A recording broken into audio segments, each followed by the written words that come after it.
Hi everyone, welcome back to Namaste. Today's video is actually going to be my second collaborative video here on YouTube, and it's about a topic very close to my heart, mental health. So I'm going to be speaking with someone I met through Instagram. Her name is Misha, and she's a qualified mental health counsellor, and she's also a qualified neuro-linguistics practitioner as well. So we are going to be talking about all things mental health in India, how to seek treatment, not just for like foreigners, but also like if Indians are wanting to seek treatment as well, how to seek treatment, how to talk to your family about mental health concerns. So whether that be your parents, in-laws, husband, partner, girlfriend, boyfriend, whatever. And also how to set healthy boundaries as well, which is very, very important. So we're going to be talking about all of those, and then we're going to talk a bit about our mental health journeys as well. So Misha has also been diagnosed with some mental health disorders. I've been diagnosed with BPD and general anxiety disorder. We're going to talk about our journey and recovery. So I really hope that you enjoy this video and that you find it really valuable and informative. Let me know at the end what you thought, and if there's anything else that you want to know moving forward, any other questions, because I definitely want to get Misha back on here as well after today. So let me know and let's get started.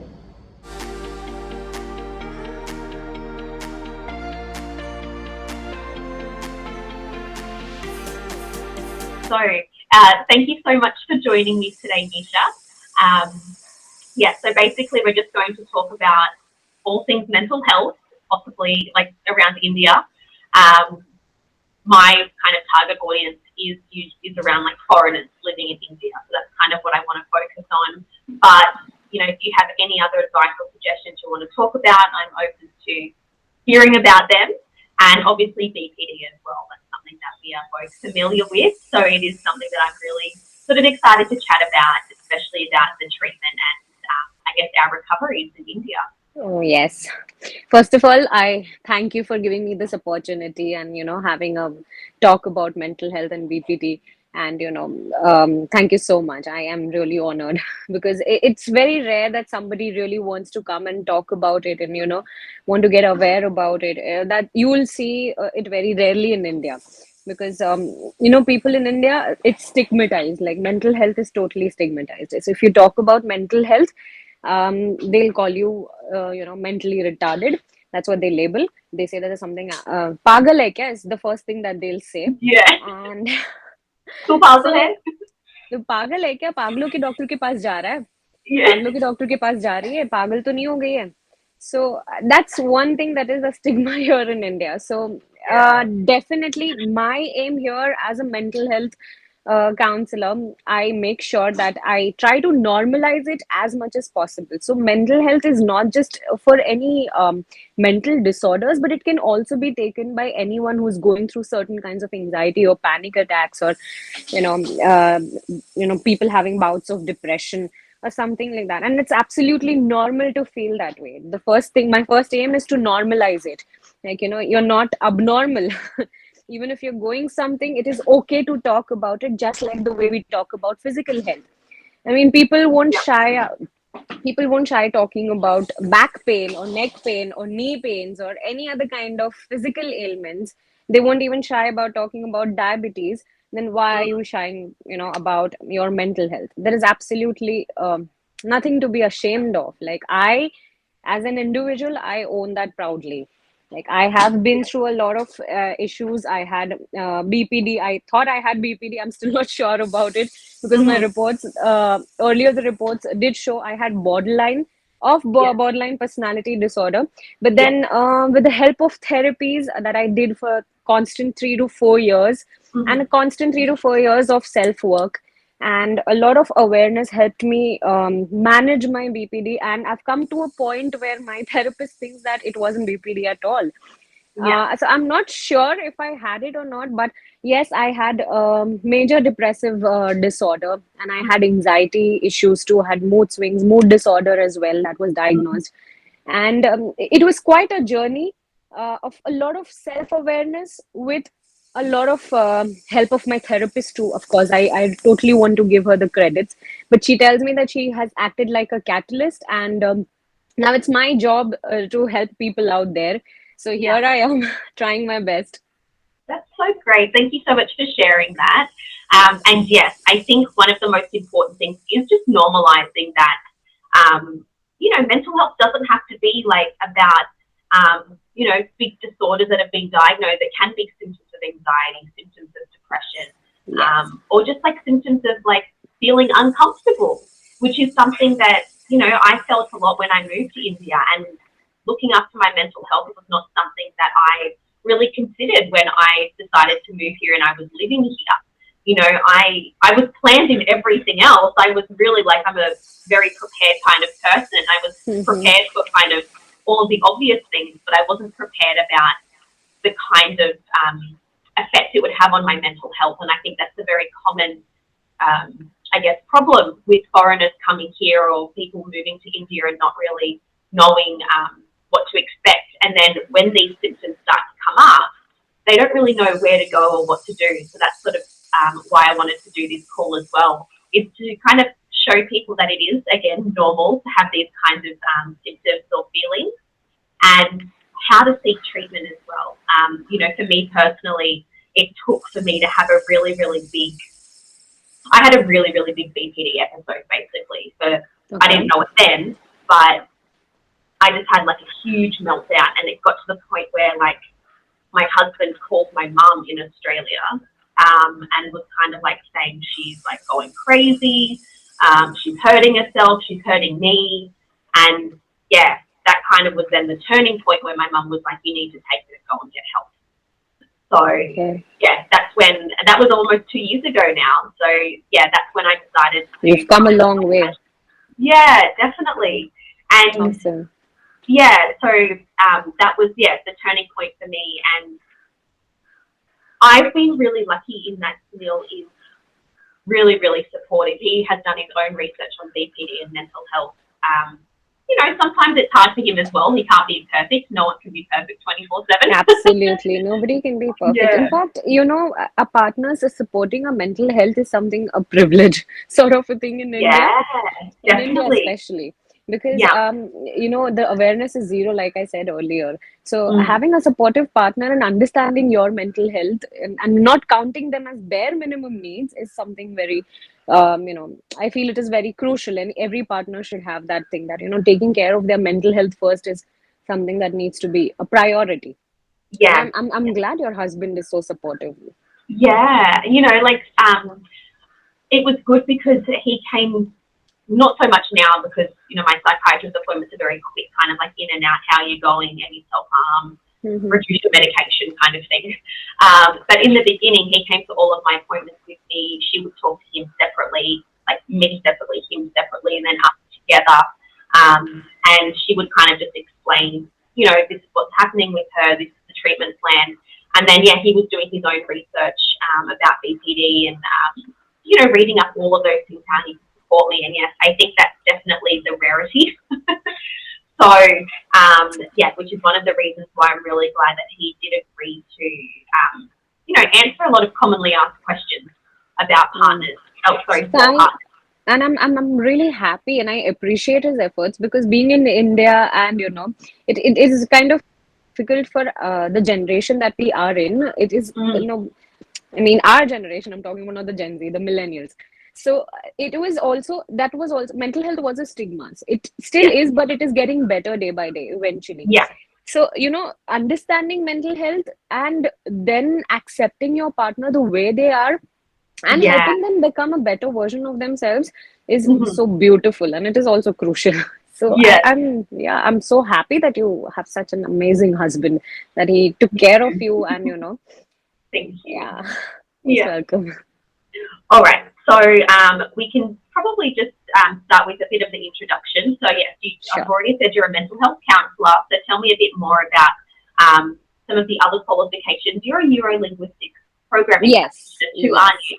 Yes. I just started reading a book, actually, I got from my life coach, and it's written by one of the co-creators of NLP. John Grinder? I can't remember, actually. The book's on the other side of the room. But yes, it's kind of about how to live the life that you want. So it's been very good. But yes, tell me a bit more about, how long you've been working as a mental health practitioner or professional, sorry, how did you get started? So, okay, I'll tell you right from the scratch. So I was a business administration student. I've done my bachelor's in business Mhm. administration, but somewhere there was always a calling inside me that you need to switch to psychology. And, Yeah. I got married pretty early. I was married at the age of 20. And yeah, I got engaged at the age of 18. So, of course, it wasn't easy.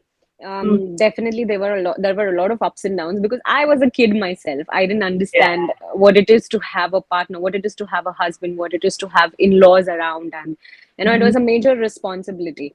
So Yeah. a lot of things took toll on me, and obviously I did have some childhood traumas that needed to be resolved, and I just dismissed those traumas like a boss and thought that I don't have to. It's over now. It's in the past. But no, I did carry those traumas with me in my married life as well, Yeah. and then psychology was always a calling, and I knew that I need to do something about this. Like, I cannot be into what's some a profession that I don't really enjoy.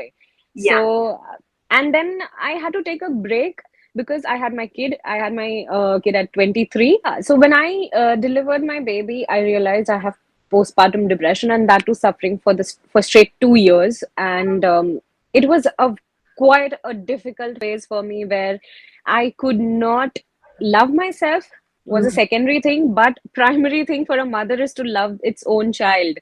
Mm. And that was a task for me. Like, I couldn't be happy in the smallest of joys that I was creating, the memories that I was creating with my son. Yeah. And I knew something is definitely off here. Yeah. And that's when I went to a psychiatrist. I got medicines prescribed. I had to take antidepressants. I was at a point where I couldn't even get up from my bed. Yeah. So it was really bad. Like, I see my child crying next to me, but I feel like my mind is paralyzed. I cannot do something about it. Yeah. And my mom was the first one to recognize this problem, and she told me that you need help, sweetheart. You are going through postpartum depression. Yeah. And I did consult a psychiatrist. I did take medicines for this for straight like 6 7 years. Yeah. And later, the psychiatrist told me that the medicines alone will not help. So it is not just postpartum depression that is showing on the surface. Your problem and your traumas are deep rooted, and it's like a tip of an iceberg. So he said that there's a lot of healing that needs to be done. Yeah. And I started taking therapies. And initially, I won't deny that my family wasn't really supportive of taking therapies because it's a stigma. Like, pagal log jate hai therapies ke liye. And Yeah. they were a little against it. But then, as soon as they started seeing the changes in me with the help of therapies, medicines, and of course, a lot of self awareness too, they started believing in therapies. They and at one point, my husband even said that, what, I want you to take therapies for your all life. Like, you're doing it all your life. I'll take care of it. But Yeah. I see such a beautiful change in you. So Yeah. when I was in that journey of transition, of Mhm. becoming the whole new version of my own self, the best Yeah. version, in fact, I would like to say, Yeah. that's when I realized, like, okay, this does not stop here. I Mhm. need to reach out to more and more people that life can be better. Yeah. You don't have to suffer. You really don't have to suffer like this in silence. You can take help, and it is okay to not be okay all the time. And Yeah. that's when I realized, like, okay, this is it. Psychology was always my calling. And then I changed my profession to psychology. Yeah. Currently, I'm pursuing my master's in psychology. I'll be a counseling psychologist by the end of the year. Fantastic. But side by side, I have learned a lot of modalities, a lot of healing modalities that Yeah. are used by the therapists. So I'll by the time you release this video, I will be a clinical hypnotherapist as well. So I will be integrating hypnotherapy with my therapies too. Yeah. So and that has really helped me grow so much. And Yeah. trust me, my only motive is to really, really help people out, because even during the pandemic, I Mhm. took a lot of free sessions for a lot of people, Yeah. and I'll tell you, around 100 cases. 100 cases or Wow. something, around 100. Yeah, around 100. I didn't keep the count because it was just an act of social service. And I thought that, I don't want to make a Yeah. case study out of this. Like, it Yeah. is just, really want to help people. So Yeah. I combined NLP, I combined other modalities, healing modalities, relaxation processes, and I've seen my clients grow. And trust me, it feels so good. Like, it feels like Yeah. my own baby growing in. That's so cute. So, so it is Yeah. really, I keep telling all my clients, like, even if we are not having sessions or something, I've given you the tools, Yeah. please use them. Like, show that love for yourself that you haven't shown in these years. So Yeah. that's the key to become a better person. Like, you have Yeah. it in you, trust me, it's within you. It's just that you need to hit the right chord. And Yeah. once that is that is activated, boom, you're a totally different person. Yeah. Yeah. Oh, that's amazing. And congratulations on going to be being a qualified hypnotherapist. That's really, really cool. Thank you so much. All right. So, yes, the next question, a very, very important one. How to seek help for mental health in India? So, are there any tips that you can provide for the people watching this video? Obviously, the first kind of point in seeking help is the acknowledgement or the awareness that you do need help.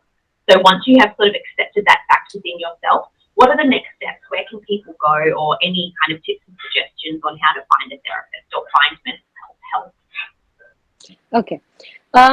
First and foremost thing, I'd like to tell everybody here that if you're feeling not okay, I mean, if you're in a space that you think that you need help, please do not shy away.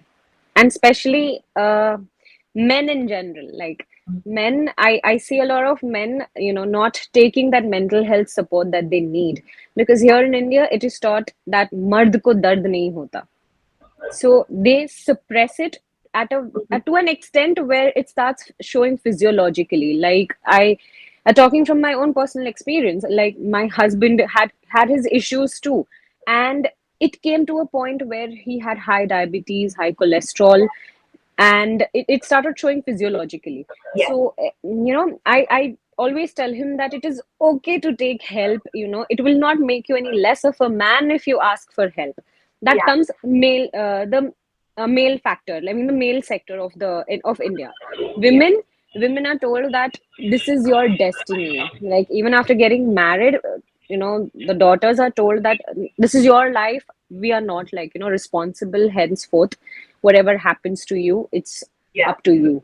So whenever such things happen, I will definitely send you a link where you can maybe post it in your video. There is a link of there's a list of mental health therapists, a lot of counselors, psychologists. You can definitely visit that link and ask great. for help. So Yes, I will definitely. share that link with you.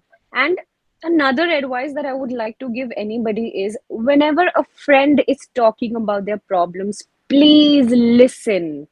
Do not advise or do not try to get even with them, saying that, oh, तेरे साथ ये हुआ था, मेरे साथ भी ऐसा हुआ था, and it was even worse. Yeah, No, everybody's problems are valid.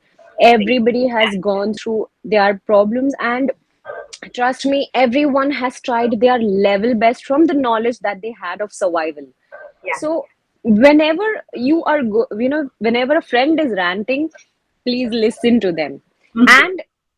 And with this comes with boundaries. Okay, now Yeah, I had a friend who would always vent, always vent, always vent. mm-hmm. There was a point where even I couldn't take it. Like, I didn't Yeah, have that energy to take yeah, that. So always make sure the friend is also ready to listen to you. Make sure that they are also in that mental space where they can absorb your talks and your problems. So yeah, that's one thing. First of all, listen, and secondly, also take care of yourself. Are you ready to accept it? I mean, are you ready to take that energy? Are you yeah, in that space? If not, you can always create a boundary. yeah, definitely. And thank you so much for sharing those tips as well about, um, if a friend is talking to you. That's something that I'm very mindful of when I do want to have an event with someone. Is I will usually check in with them and see if they are open to listening. if they do have the capacity to listen. And I think that's something that's very important as well. You know, just because they're friends or family doesn't mean that they're always going to be readily available. And that's okay. It doesn't make them a bad person. It just means that they have their own things that they're going through. So I think it is very important to check in with the other person before you just, you know, unload everything onto them. Definitely. Another really, really big thing I found that has helped me, and I've had to kind of explain to Sunil as well, is that sometimes when I'm venting to him, I'm not always looking for advice. He always wants to try and fix things. It's very sweet, but sometimes I don't want things to be fixed. I'm just wanting to vent for the sake of getting it off my chest.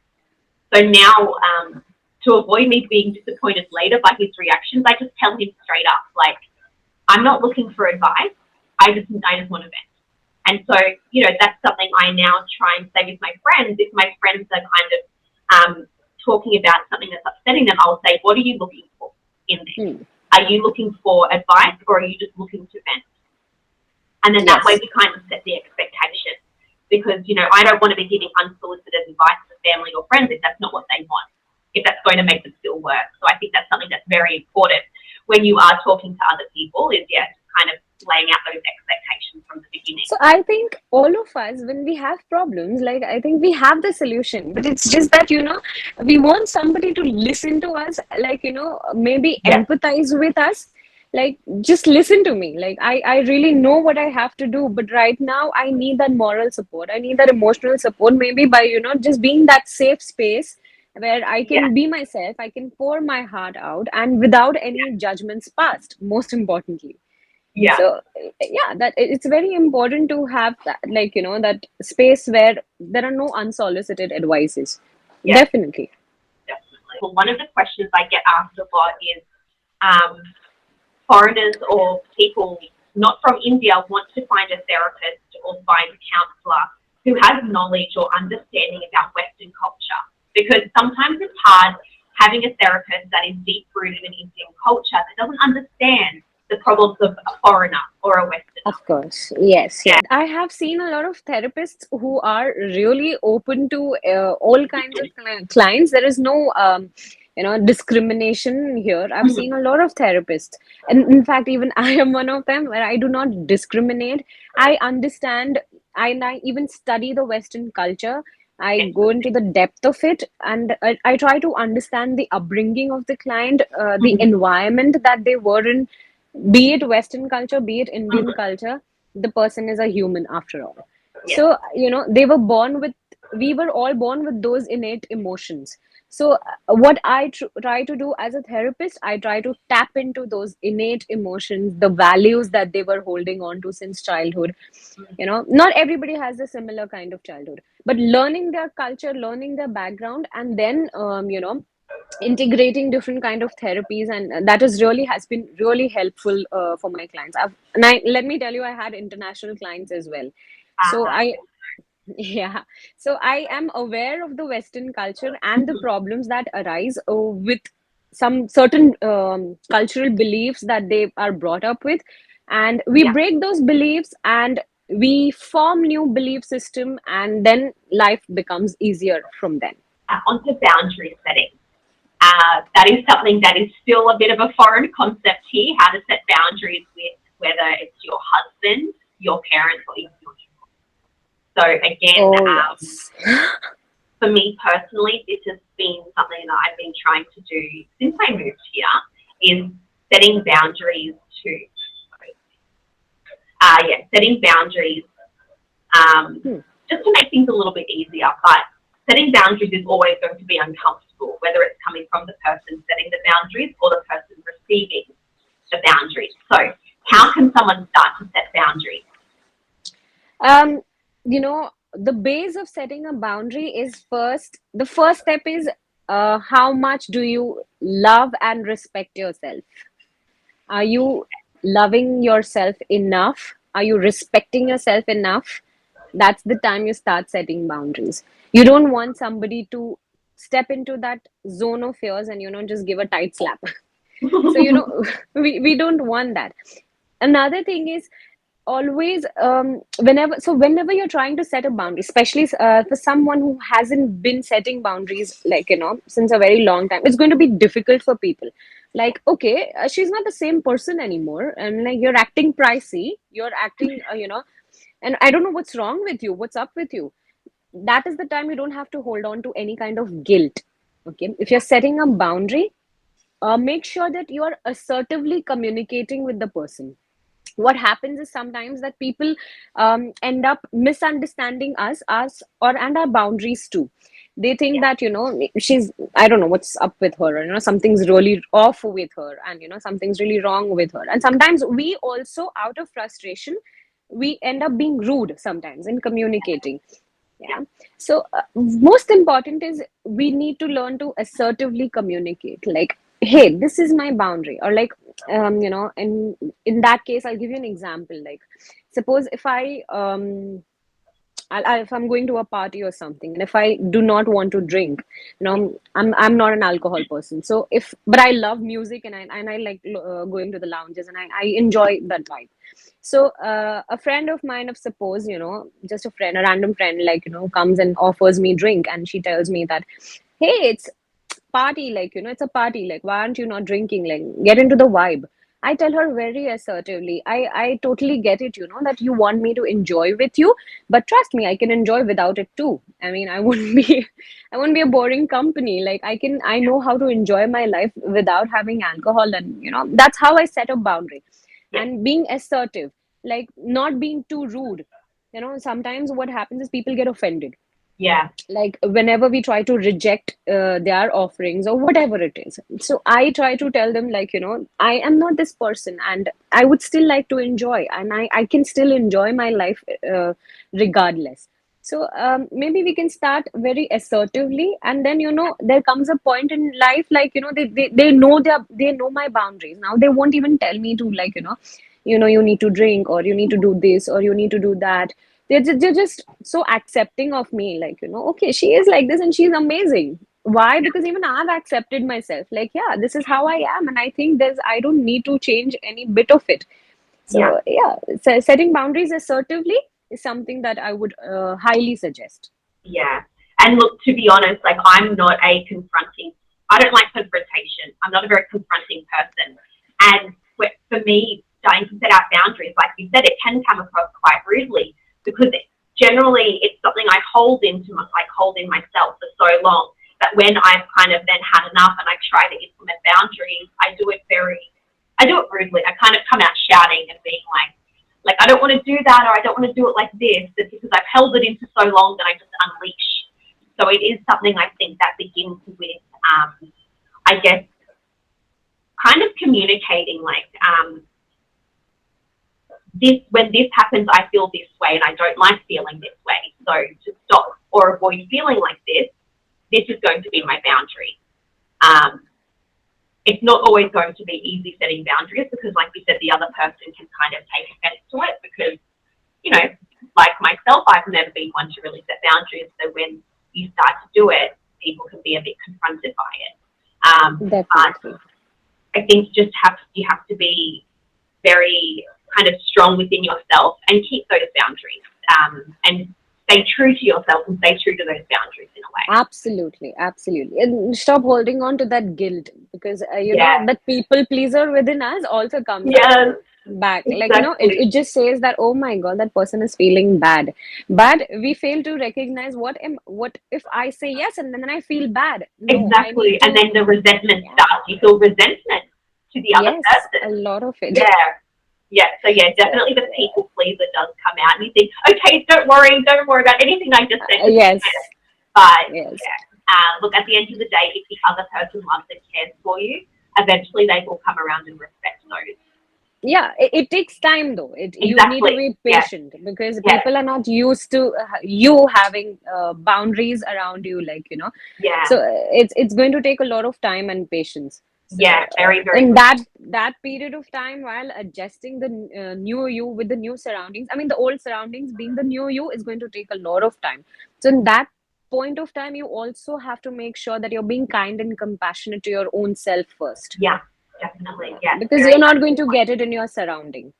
Yeah, Yeah, fantastic. Thank you. Yes, that's another thing that probably should be emphasized is it will take time. It will take time and patience. Setting boundaries is not something that happens overnight. But, you know, if you know that this is what you need, with time, you begin to stop feeling guilty because you know that that's what makes you feel better. Like, you know, for example, a few months ago, my husband and I actually started a new online business. And he had been asking me for like 6 months to help him with this thing, and I didn't want to because I thought that I would be stuck doing all the hard things because it's confusing. Okay. And then it was like, you know, finally I said yes, and yeah, he didn't need my help too much, but I originally tried to set a boundary saying, all right, I will help you for like 1 or 2 hours a day because, you know, I still have my own things I want to do. I have my self-care that I need to do each day because that helps me to be a better and kinder person. But I didn't stick to those boundaries. And I was giving like, you know, maybe 5 or 6 hours a day into this in the beginning. I stopped doing my self-care stuff. And yeah, so basically the whole month of May and like half of June, like I noticed a huge shift in me. Like I became negative about everything. I was like crying at like the drop of a hat. And, you know, that's a perfect example of like not really staying true to your boundaries. And, you know, then once I saw that like he didn't really need my help as much anymore, then I started to become firm again. And I was like, look, I really need to start doing my own things again because I'm really struggling. I'm still going to help you when you need it, but I need to be putting my things as priority because I'm noticing a shift in myself. And he's like, yeah, I have noticed you've become negative. And I'm like, yes, this is why I need to be putting time into myself so that I can be a better person and be a happier person. And once, you know, because I'm a happier person, I'm happier in our marriage. So, Definitely. Yeah. So, you know, I'm still learning how to set boundaries. I'm still really terrible at it. But, you know, I think the self-awareness comes as well where I can then say, like, actually, this is not working for me and I need to do the things that are making me feel better. And so, yeah, since I've started that again, the last month and a half again, I've been feeling a lot better. Congratulations on feeling better again. Yeah. See, I truly appreciate your efforts of, you know, being aware of what's happening with you. I think you did a wonderful job here, like, you know, being aware and taking a stand for yourself. Although it may not feel very comfortable because, you know, we look for familiarity. Like, this is not me, like, this is not the usual me, but change is never familiar. So you brought that change in you. So congratulations. Thank you. Yeah. And, you know, I think, you know, if we go back to talking about like boundaries with like husband or in-laws and things like that, you know, that's something that is really, really difficult. An example for me is that I'm very hypersensitive with loud noises. Okay. And so, you know, Indian households are notorious for being very loud. And when my in-laws come to stay, you know, it's always very loud and it's very fun, but sometimes when I'm feeling a bit anxious, it's too much. You know, everyone yells at each other as communication, which is very normal, like shouting across the apartment. The TV's on really loud. Everyone's talking over the top of each other. And what I used to do, rather than like, I don't want to be the one to say, you need to be quiet when you come here.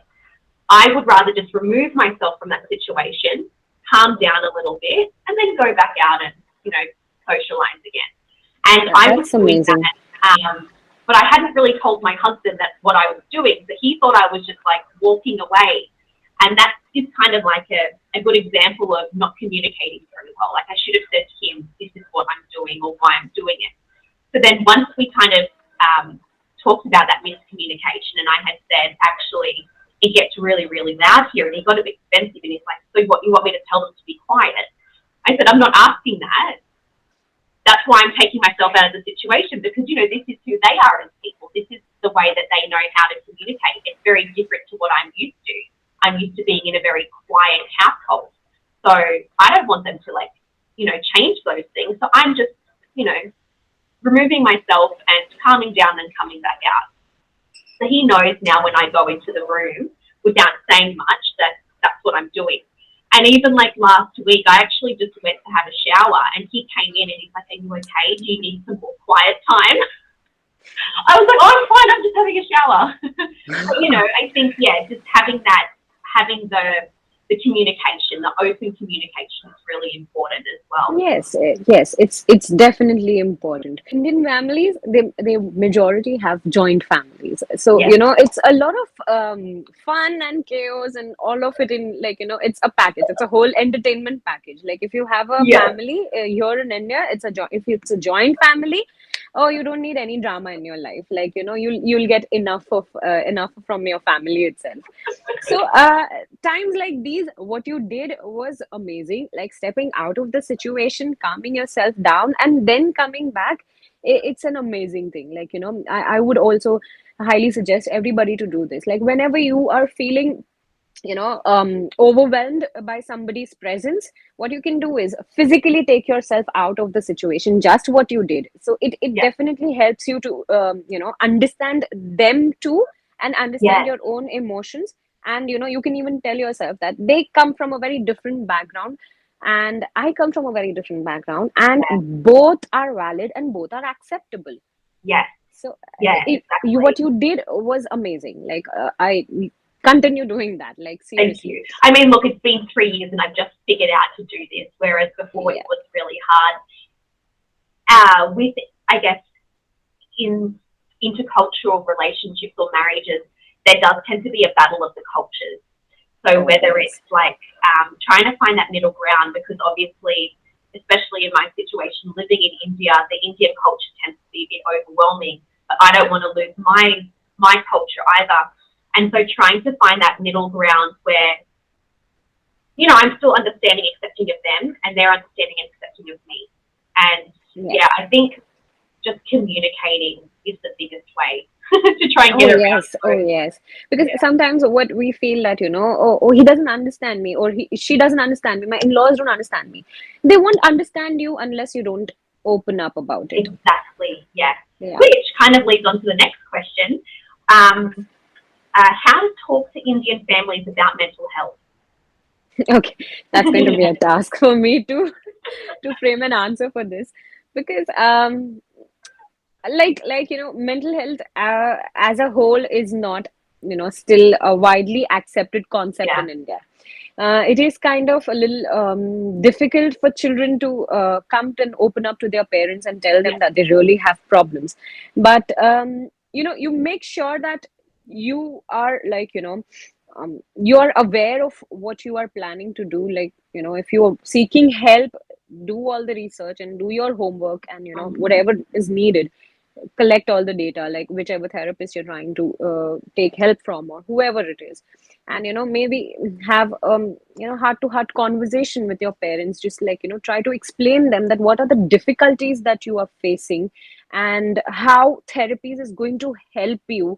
And you can even, maybe like, what my friends generally do is, like, I was the first one to take therapies and everything.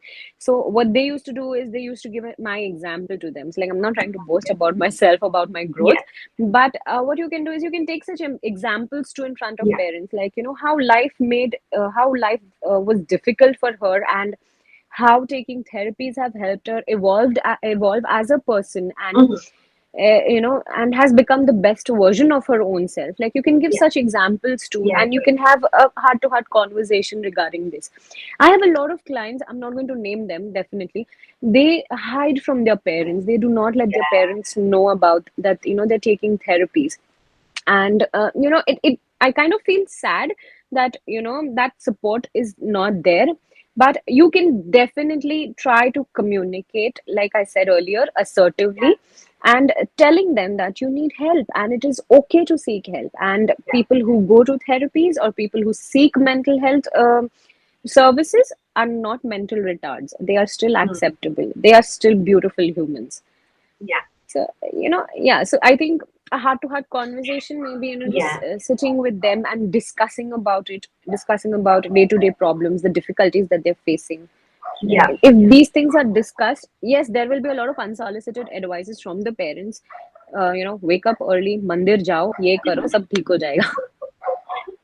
Don't be on your phone so much. I know, I do understand, but you can always still try to put your foot forward. You can here also you can set a boundary too, and it is okay to set a boundary here. Saying that I need to save myself first, and I don't need to feel guilty even if my parents are not giving me that approval. Yeah. Yeah. Yeah. And what about in situations, I guess, like myself or other foreigners who are either married or in relationships with Indians, talking to your husband about seeking help? I guess it would be similar kind of steps, acknowledging that you need help, but then trying to get that support from him. So what are some ways that you can, I guess, communicate assertively that you need help or that you want to get help? Okay, so talking about Indian culture, I'll tell you, there are a different set of people here. Like, it's just like any other culture. There are people who are really understanding and accepting of mental health issues or any other problems. There are people who are open to it, and if provided you talk to them about it, and you tell them in detail and explain them how it plays an important role, that how my mental sanity is important for me to survive in this marriage. So yeah, and also accepting my husband's core values that weren't matching with mine. Now we've come to a point, like we actually merge our values, we merge our cultures, like we really talk about it. He has also accepted my flaws and accepted my my struggles, and I also accept him as a whole person. Like I am accepting him the way he is. So whenever coming to partners, make sure you're accepting and empathizing from where they're coming from. Like, it's very important to put yourself in their shoes. There were times where he didn't understand me, and that was the time when I step into his shoes and try to understand me, and understand his perspective towards me. And I understood that this is lack of knowledge, or maybe this is the limited knowledge he has about mental health or about me as a person. So let me educate him first. Yeah, great advice. Yeah, that's really good. Yeah, so I also accepted that it's okay. I mean, he's coming from a place where he doesn't know, and I think it's okay. Even I didn't know, like nobody knows it naturally. So obviously I educated him, I tried talking to him, and it wasn't easy. Like it was also difficult for him. It is difficult for all of us, maybe, to break your old belief system and build new ones. So what you can do is you can be patient with your own self first, and then with your partner. And I cannot advise much because it is very subjective. Like individuals really react differently in marriages. So yeah, no, that's really good advice. And to be honest, it's not something that I personally had thought about. So I've learned something new. I think it's really good to try and see the other person's perspective. It's not something I do a lot. I'm really focused on myself and my healing journey and thinking about, like, what about me? But yeah, so thank you. I think that will help a lot of people. I'm sure. One question that actually is not on here, but I just thought of, is couples counselling. So I know that it's something that is very, very common in the West. Here, not so much. But it is a question I see a lot in some Facebook groups I'm in for mixed couples, and where the woman, generally a foreigner, wants to get her husband, generally a South Asian man, Indian, Pakistani, Sri Lankan, whatever, wanting to try to get their partner into couples counselling. Is there any suggestions you can give for trying to, I wouldn't say convince the husband or the boyfriend or partner, but to try and, convince them to go? I don't really know the right way to put it. How you might be able to, approach that conversation saying that I really want to do couples counselling and I want you on board. Okay. See, it starts with you first. Like if the partner starts seeing significant changes in yourself. Like, Mm. suppose if I and my husband are going for couple counseling, like he is not willing to go, for the couples counseling, and which was initially the case. So I started working on myself first. Mm. He, I didn't force him. I just Yeah. let him be like, okay, fine. If you're not up for it, I am taking the therapies for myself because I Yeah. need to feel better. Yeah. When he started seeing the changes in me, he Mm. started noticing, he started realizing, like, okay, this is something really empowering, which is Yeah. empowering her. I think it is also going to empower me. So understand that two people, like, in any relationship, in a romantic relationship, if you are expecting love and security from your partner, please don't do it. Do not be dependent on them for feeling that safety, security, and love. Okay, good. Yeah. Yeah. First, you need to be a whole person in your own self, Yeah. and expect your partner to be a whole person in themselves without them being dependent on us. So, Yeah. what is important, like, when I realized that, I started being whole in myself, I came together with my husband and I started sharing that love, and I did not depend on him. So even if initially your partner is not willing for the counseling, I Mm. would suggest that you take it as an individual to make Okay. yourself better as a person. You Yeah. will see a lot of things unfold in front of you very beautifully, and the relationship will definitely take another, it will take you to another level. So, Yeah. even if the partner is not convinced, it's okay. First, work on yourself. Yeah. First, show them the changes in you. Yeah. And they will be, trust me, I can vouch you on that. They will be automatically attracted to that change in you. And they Yeah. will, yes, and they want to know what are you up to, that you're being so happy within your own self without me. Yeah. That's true though. Like I'm reading this book at the moment. I've been reading it for months. Um, oh, no, sorry, it was a different book. I'm reading a lot of books at the moment. Anyway, That's so the all. one I just finished, it's have you heard of the book The Secret? It's like Yes, the started a lot of manifestations. questions. Yes. So I just finished reading The Secret, the second part, which is called The Power. And Okay. basically it's talking about the power of love. And not just romantic love. It's just love in every aspect. Yes. And it was so interesting. I actually preferred it more than The Secret. And it's basically just saying that when you start putting love into different situations, that love will be reflected back. Law of attraction rule number Yes. 101, right?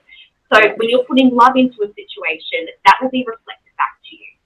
So it's kind of what you were saying. When you're putting love into yourself, that will be reflected in other parts of your life, including your relationship. Absolutely. It will.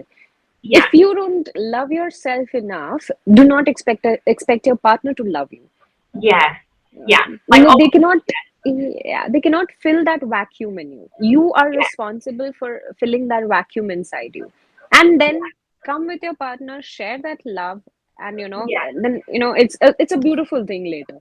Yeah, definitely. And that's not saying either that like you can't love someone else if you don't love yourself enough. Those two don't go side by side, right? Like you can Yeah. still be in a romantic, loving relationship, even if you don't love those certain parts of yourself. But when you start to fulfill those needs within yourself, it reflects like a mirror. Yes.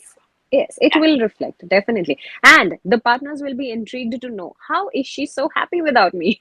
Yes. So what Yes. is What are she you doing doing? that, yeah, like, how Yeah. is she happy? And that's when we invite them for counseling. Listen, I did this and I'm feeling happy. So why don't Yeah. you join on board, and you can experience it Yeah. for yourself.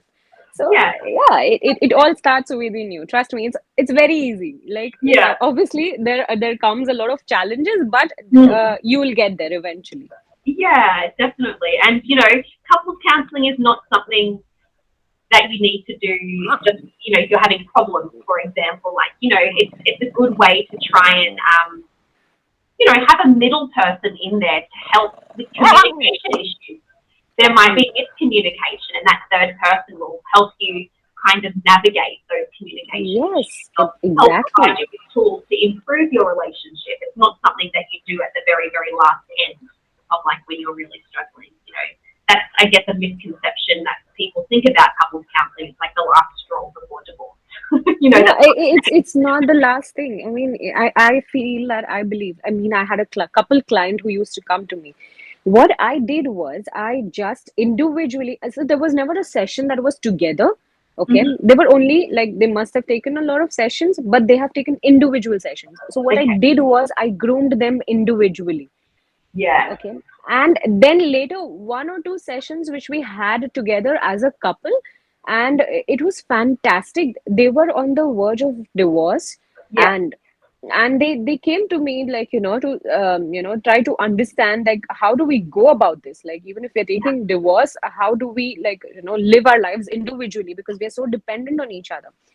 Instead of having a divorce, they're having a beautiful life together. It's been almost 3 years now. They have such cute kids, and it's a beautiful thing. What I did was groomed them individually. Yeah. Them as a whole, I tried to make them realize that, are you meeting your own needs first? Yeah. Yeah. So Yeah. that's really important. Like, if you are taking care of yourself, you will take care of others eventually. If my cup is full, I can pour it in your cup. Exactly. Yeah. Oh, Yeah. that's great. So nice to hear. All right. Next question. Also something that I kind of, I mean, I wasn't exposed to myself, but how do you manage confidential information and protect the privacy of patients with this treatment? So when I started to seek treatment, I had some friends say to me, like, how do you know that, like, it's going to be private? How do you know that they're not going to go tell other people about what you talk about? Obviously, in Western countries, there's a very strict confidentiality law. Here, I guess there probably is, but whether or not it's followed could be a grey area. So, Okay. Uh, with this profession, like when I started, we were taken the oath of confidentiality. Okay. Yeah. So I don't have much idea about other therapists, how are they working and how yeah, much confidentiality is maintained. But I know a lot of therapists, including me, we are hell confidential. Like, we yeah, do not let anybody know what are you up to and anything, unless it's an emergency where it is, okay, where the client is suicidal. yeah, That time is the time where I have to approach with client's permission, and I tell them that I need to talk to your parents or your family or whosoever is associated with you. yeah, And because I cannot be 24 hours with you, I of will course, meet you once in a week. And during the week, I don't know what you're up to, and I need to make sure that you are safe. So when that is the concern, that is the time I make sure that, the client is safe. So that is the only time I have to approach somebody, like, associated to that person, when the person is feeling suicidal. Unless it is not a major thing, no, it does not go anywhere. It goes with my death grave, trust me. yeah. What happens if you have a patient and maybe their husband or their parents come to you and say, what did they talk about? Like, they want to know what the sessions were about. Like, what do you say to them in those cases? I do not reveal anything. First of all, I tell them that we are working to make them a better person. That's all I say. So there is nothing that is revealed about the client. If there is something that you want to, you want to seek help, or you want to know about your own self, I am open to helping you. But if you're trying to talk to me, or, if you're trying to know certain things about my clients, or, whoever the concerned person is, that's not happening. Yeah, So it's against our work ethics. So we do not share information good, good to know. unless a self-harm incident is involved, or Okay, suicidal thoughts are involved. That is the time. So that's the only time where I involve, the yeah, associate, the person's associates. Yeah. Otherwise, no information is leaked. yeah, good. All right, so I think that's actually everything on my list today. Did you have anything else you wanted to add or anything that you wanted to talk about? Mental health is a subjective topic, and it is vast, like really wide God, topic to talk about. I would, like, my only suggestion for ending this session is, like, I would suggest everybody, including you, that, make sure you are journaling your thoughts and everything, and you're doing some kind of breath work or relaxation thing, or relaxation processes. Make sure you're doing that. It's something that needs to be, everybody deserves to know, and everybody deserves to have those basic tools. It's just like physical health. Like, everybody deserves to work out, everybody deserves to have nutritious food. So journaling your thoughts, expressing gratitude, or and practicing breath work or practicing relaxation process is like enriching food for your soul. So please do that. Like, it's something that it barely takes some time, and I highly suggest everybody to do this. So yeah. Thank you so And much. regarding any other topics, I'm open to it. I'm open to talking to you about it, provided we have a lot of time. Yes, definitely. Well, yes, no, this has been so informative for me and so enriching, and I've really enjoyed this whole conversation. So I definitely want to do it again in the future with other topics. So, yes, if anyone watching this has any, I guess, questions or any suggestions in topics to talk about, they can let me know and we can sort of go from there. Sure, sure. Amazing. It was actually fun-filling session today. I mean, I really got your perspectives too as a foreigner in India, and how you've dealt with your mental health and your in-law. Yeah, it was a really informative session. Like, you shared your experiences, and you shared about your struggles, and you shared about how you've overcome issues being a foreigner in India. That is amazing, and hats off to you. And continue the good work, and thank you for raising these awareness, mental health awareness, through your YouTube videos. Amazing. Thank you so much for inviting me to.